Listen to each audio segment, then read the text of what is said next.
இந்திய சினிமாவின் தவிர்க்க முடியாத நடிகர்களில் சூப்பர் ஸ்டார் ரஜினிகாந்தும் ஒருவர். 1970களில் அபூர்வ ராகங்கள் மூலம் அறிமுகமான ரஜினி சில ஆண்டுகளிலேயே தமிழ் சினிமாவின் சூப்பர் ஸ்டாராக மாறினார்.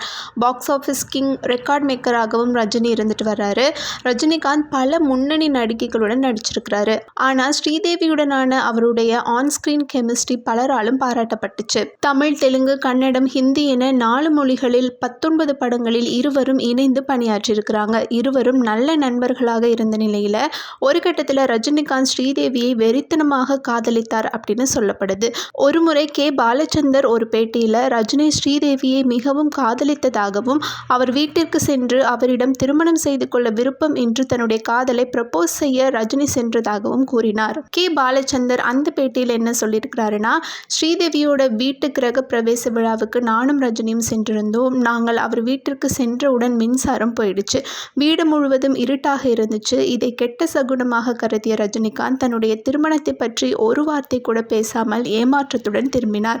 தன் காதலை ஸ்ரீதேவியிடம் சொல்லவில்லை என்றாலும் ரஜினி ஸ்ரீதேவியுடன் சிறந்த நட்பை பகிர்ந்து கொண்டார்.